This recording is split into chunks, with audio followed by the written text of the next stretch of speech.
女儿播放了母亲偷藏起来的唱片，幸好这一幕被及时发现，瞬间吓得父母尿不湿都尿湿了。其实这不是普通的黑胶唱片，它是人间通往地狱的门票，但凡是接触到它的人，都会禁不住诱惑去听里面的内容，听过的人瞬间被冻成冰雕的同时，耳朵也会饱受死亡地狱的煎熬折磨。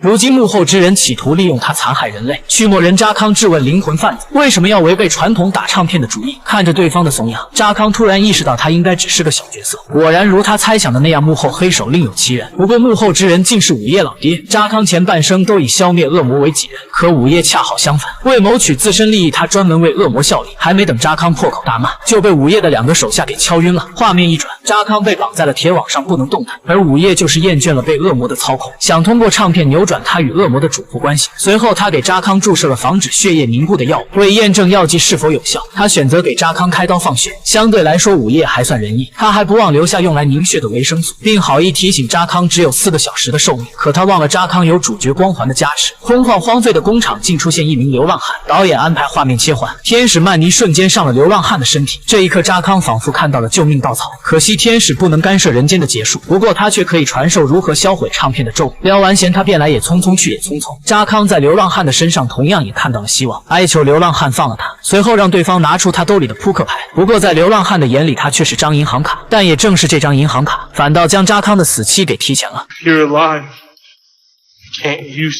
the card. Oh, no, you can.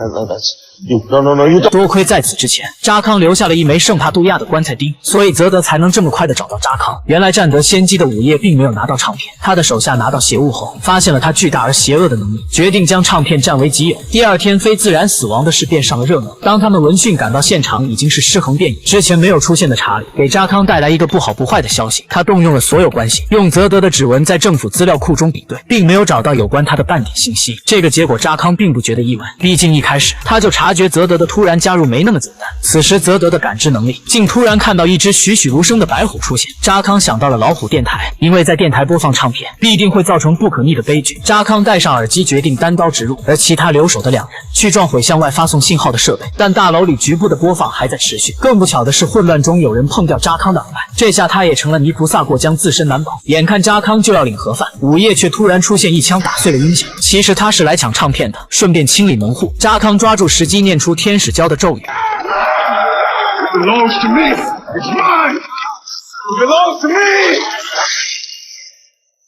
等午夜再次开门查看时，里面已经连接了地狱，唱片和午夜的手下都灰飞烟灭了。